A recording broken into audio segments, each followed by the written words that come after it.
함께 보실 하나님 말씀은 다니엘서 6장 1절에서 15절까지 말씀입니다. 구약성경 1242페이지 전후로 있습니다. 다니엘서 6장 1절에서 15절까지의 말씀을 드라마 바이블로 봉독하겠습니다. 다리오가 자기의 뜻대로 고관 120명을 세워 전국을 통치하게 하고 또 그들 위에 총리 셋을 두었으니 다니엘이 그 중에 하나이라. 이는 고관들로 총리에게 자기의 직무를 보고하게 하여 왕에게 손해가 없게 하려 함이었더라.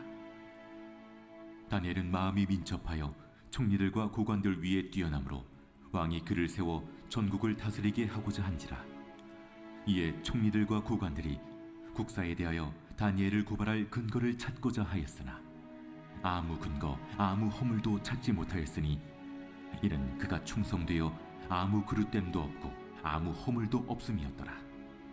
그들이 이르되 이 다니엘은 그 하나님의 율법에서 근거를 찾지 못하면 그를 고발할 수 없으리라.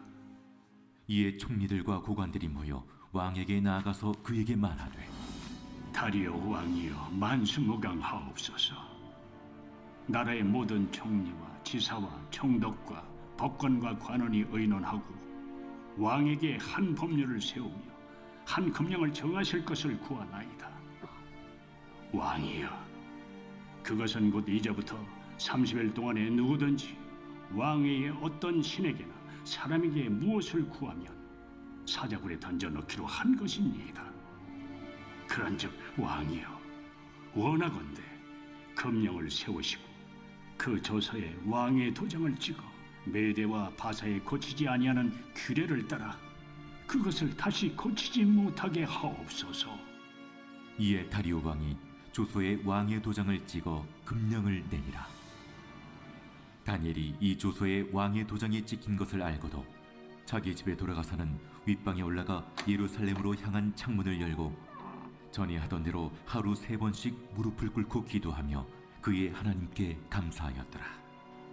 그 무리들이 모여서 다니엘이 자기 하나님 앞에 기도하며 간구하는 것을 발견하고 이에 그들이 나아가서 왕의 금령에 관하여 왕께 아뢰되 왕이여, 왕이 이미 금령에 왕의 도장을 찍어서 이제부터 30일 동안에는 누구든지 왕 외에 어떤 신에게나 사람에게 구하면 사자굴에 던져 넣기로 하지 아니하였나이까?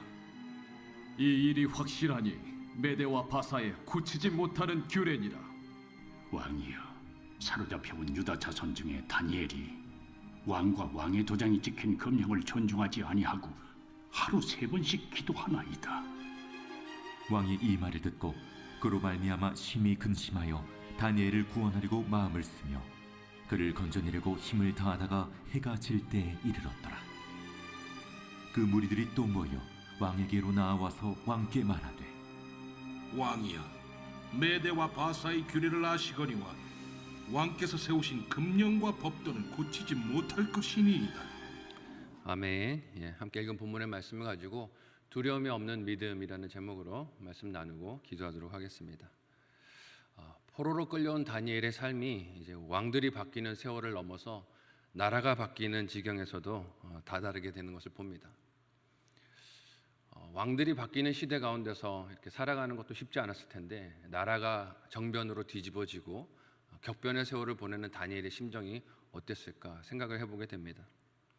벨사살 왕이 본 벽에 손이 나타나 글씨를 썼던 그 글씨를 해석했던 다니엘은 그 왕이 하루에 피살되어서 죽고 나라가 바벨론에서 페르시아로 넘어가는 격동의 순간을 경험하게 됩니다. 나라의 3번째 지위를 약속한 왕이 죽었지만 나라가 바뀐 상황에서도 하나님은 다니엘을 지켜주고 계신 것을 봅니다. 하나님은 다니엘을 쓰임받는 관리가 되도록 인도해 주셨어요. 그의 나이가 노년에 접어든 때였겠지만 하나님은 나라가 뒤집힌 상황에서도 나이가 많아도 택하신 청지기를 통해서 하나님의 역사를 이루어 가시는 일에 조금도 흔들림이 없으신 것을 보게 됩니다. 바뀐 나라에서 다니엘은 오늘 본문에 보니 어떤 일을 맡았다라고 기록하고 있습니까? 함께 1절에서 3절까지의 말씀을 한 목소리로 읽어보도록 하겠습니다. 같이 읽습니다. 시작. 다리오가 자기의 뜻대로 고관 120명을 세워 전국을 통치하게 하고 또 그들 위에 총리 셋을 두었으니 다니엘이 그 중에 하나이라. 이는 고관들로 총리에게 자기의 직무를 보고하게 하여 왕에게 손해가 없게 하려 함이었더라. 다니엘은 마음이 민첩하여 총리들과 고관들 위에 뛰어남으로 왕이 그를 세워 전국을 다스리게 하고자 한지라. 아멘. 정변으로 나라를 갖게 된 이 다리오 왕이니 얼마나 마음이 또 조급했겠습니까? 나라를 잘 다스리기 위해서 훌륭한 일꾼들이 필요하다는 생각을 했을 것입니다. 그래서 자기의 뜻대로 나라를 다스릴 방법으로 120명의 관리를 선발을 했는데 자신의 수족으로 삼아 그들을 통해 나라를 다스리려고 합니다. 그 120명 중에서 총리가 하나가 아닌 셋을 두었다라고 오늘 본문이 기록하고 있는데 다니엘이 그 셋 중에 하나가 되었다고 합니다. 이것도 참 대단한 일입니다.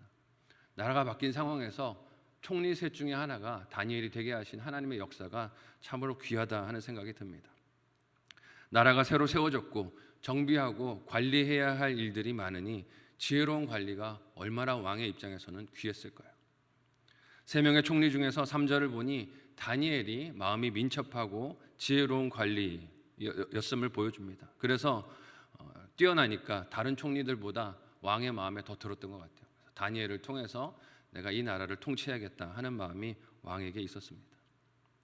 근데 예측되지 않습니까? 대개 이런 상황이면 다른 총리들이 질투를 하게 되죠. 나도 뛰어난데 왜 저 인간을 저렇게 총애하는가 하는 마음이 들 수 있는 것이죠. 이러한 상황 속에서 다니엘에게 어떤 일이 오늘 본문에 찾아옵니까? 함께 4절에서 5절까지의 말씀을 한 목소리로 읽어보도록 하겠습니다. 같이 읽습니다. 시작. 이에 총리들과 고관들이 국사에 대하여 다니엘을 고발할 근거를 찾고자 하였으나 아무 근거, 아무 허물도 찾지 못하였으니 이는 그가 충성되어 아무 그릇됨도 없고 아무 허물도 없음이었더라. 그들이 이르되 이 다니엘은 그 하나님의 율법에서 근거를 찾지 못하면 그를 고발할 수 없으리라 하고. 아멘. 다니엘이 탁월하여 왕에게 신임을 받자 질투하는 총리들과 관리들은 고발할 근거를 찾습니다. 그의 직무에서 뭔가 흠잡을 게 없을까 꼬투리를 잡으려고 이리저리 뒤지는 것이죠. 우리말에 그런 말 있잖아요. 털어서 먼지 안 나는 사람이 어디 있겠냐. 털면 나오게 돼 있다 하고 털었는데 나오는 게 있어요? 없어요? 없습니다. 더 약이 오르겠죠. 털어서 뭐가 흠이 잡혀야 되는데 잡히지를 않으니 두려운 마음도 들고 또 놀라운 마음도 들었을 것입니다. 하지만 오늘 본문을 보면 다니엘을 향한 질투와 미움으로 마음이 기울어버린 이 옆에 있는 고관들은 어떻습니까? 어떻게 하면 이를 함정에 빠뜨려서 모함에 빠지게 만들까 생각하느라 다니엘이 가진 신앙을 통해 법을 어길 함정을 만들자 하는 결론에 이르게 됩니다. 그 계략을 오늘 본문에서 어떻게 꾸밉니까? 함께 6절에서 9절까지의 말씀을 읽어보도록 하겠습니다. 같이 읽습니다. 시작. 이에 총리들과 고관들이 모여 왕에게 나아가서 그에게 말하되 다리오 왕이여 만수무강하옵소서. 나라의 모든 총리와 지사와 총독과 법관과 관원이 의논하고 왕에게 한 법률을 세우며 한 금령을 정하실 것을 구하나이다. 왕이여 그것은 곧 이제부터 30일 동안에 누구든지 왕 외에 어떤 신에게나 사람에게 무엇을 구하면 사자굴에 던져넣기로 한 것이니이다. 그런즉 왕이여 원하건대 금령을 세우시고 그 조서에 왕의 도장을 찍어 메대와 바사에 고치지 아니하는 규례를 따라 그것을 다시 고치지 못하게 하옵소서 하매 이에 다리오 왕이 조서에 왕의 도장을 찍어 금령을 내니라. 아멘. 다니엘을 제외한 고관들과 총리들이 왕을 찾아가서 한 법을 만듭시다라고 말을 합니다. 근데 여기서 그들이 하는 거짓말이 무엇입니까? 나라의 모든 총리와 지사와 법관과 관원이 의논해서 만든 법률입니다라고 말하고 있어요. 근데 사실 이 말이 거짓말이죠. 모든 총리라 했으면 누가 들어가야 됩니까? 다니엘도 그 속에 들어가야 합니다. 근데 아니라는 거예요. 그 중에서 적어도 한 명 다니엘은 이 법률에 동의할 리가 없습니다. 근데 그를 싹 제외하고 모두가 동의한 법률입니다라고 말하고 있어요. 그들은 모든 사람들이 전부 이 법에 동의하는 것처럼 거짓말을 해서 왕에게 허락을 받아내려고 합니다. 그래야 왕이 거부하지 않을 것이기 때문에 그렇습니다. 만장일치의 의견입니다. 누구도 거절한 사람이 없었습니다 라고 지금 과장하는 것이죠. 또한 이 법이 마치 왕에게 충성을 바치며 왕을 위하는 것처럼 말합니다. 나라가 이제 막 세워졌는데 이것은 왕을 위해서 좋은 법입니다 라고 하는 것이죠. 하지만 실상은 어떻습니까? 왕이 가장 신임하며 가까이 하는 다니엘을 시기하여 죽이기 위해 만든 법입니다. 하지만 꾸미는 건 어떻게 꾸미는 거예요? 왕을 위한 것입니다라고 꾸미고 있어요. 포장은 왕에게 충성을 바치고 왕을 높이 세워 영광스럽게 만들기 위해서 저희가 충심의 마음에 이 법을 건의합니다라고 말하는 것이죠. 계략을 꾸민 것입니다. 우리도 이런 죄의 유혹에 빠지는 경우가 종종 있는 것을 봐요. 내 생각에 맞으면 한 사람의 말을 누구의 말이라고 말합니까? 온 교인이 그렇게 말합니다. 목사님, 온 교인들이 그렇게 말해요. 사실은 누구 생각입니까? 자기 생각이에요. 자기가 그렇게 하고 싶은 거예요. 그런데 한 사람의 말을 듣고 온 교인이 그렇게 말합니다. 성경에서만 드러나는 과장의 이야기가 아니라 우리 일상에 가까이 있는 이야기들이라는 것이죠. 남을 위한 충고, 제안, 염려인 것처럼 포장을 하지만 실제 내부를 들여다보면 무엇일 때가 많습니까? 내 욕심일 때가 많아요. 당신을 위해서 하는 말입니다. 당신의 목회를 위해서 하는 말입니다. 교회를 위해서 하는 말입니다 라고 말하는데 사실은 그 속에 내 욕심이 담겨 있을 때가 많다는 것입니다. 자기 욕심과 야망과 뜻을 위한 것으로 살짝 포장을 해서 그렇게 충고하는 것처럼 말할 때가 많다는 것이에요. 오늘 본문 속의 다리오는 이런 교활한 신하들의 의도를 분별하지 못합니다. 그래서 자신의 도장을 찍어버려요. 왕 외에 다른 어떤 신이나 사람에게 구하지 못하게 한 그 법에 30일 동안 이것을 지켜야 한다는 그 법에 자신의 도장을 찍습니다. 그리고 어떤 일이 벌어집니까? 함께 본문의 10절을 읽어보도록 하겠습니다. 같이 읽습니다. 시작. 다니엘이 이 조서에 왕의 도장이 찍힌 것을 알고도 자기 집에 돌아가서는 윗방에 올라가 예루살렘으로 향한 창문을 열고 전에 하던 대로 하루 3번씩 무릎을 꿇고 기도하며 그의 하나님께 감사하였더라. 아멘. 페르시아의 세 총리 중에 하나였던 다니엘도 이 사실을 알았을 것입니다. 찍자마자 알았을 거예요. 아, 이 법령이 통과됐구나 하는 것을 알았을 것입니다. 그 말은 자신이 하던 대로 기도를 하면 이 법에 저촉되는 것을 알았다는 뜻이에요. 30일만 참으면, 30일만 기도하지 않으면 이 위기를 지나갈 수도 있습니다. 그럼에도 다니엘은 어떻게 합니까? 성전이 있는 예루살렘을 향하여 창문을 열어놓고, 좀 창문을 닫고 기도해도 되잖아요. 근데 굳이 하던 대로 창문을 열어놓고 변함없이 하루에 3번씩 무릎을 꿇고 하나님께 기도를 드립니다. 드린 기도의 내용이 무엇입니까? 이 부분이 제가 마음이 먹먹했어요. 감사하겠더라. 하나님께 감사 기도를 드렸다라고 말하고 있습니다. 여러분, 지금 다니엘의 상황이 감사할 상황입니까? 죽게 생겼어요. 이 기도 때문에 자기 목이 달아날 판입니다. 누가 봐도 다니엘을 제거하려는 모함이 발동되어 있고 그 모함에 자기가 걸렸어요. 보통 이런 상황이면 사람들이 다 어떻게 합니까? 고민하고 번민하고 하나님 왜 저에게 이런 상황을 주십니까? 라고 원망하지 않겠어요? 하지만 다니엘은 오늘 말씀에서 무슨 기도를 합니까? 감사 기도를 합니다. 어떻게 그럴 수 있었을까요? 비록 포로로 끌려와 이방 땅에서 살았던 다니엘이지만 어떤 환경에서도 자신과 늘 함께 하셨던 하나님으로 감사했을 줄로 믿습니다. 이 상황에서도 하나님 나와 함께 하시니 감사합니다. 감사 기도를 드렸을 거예요.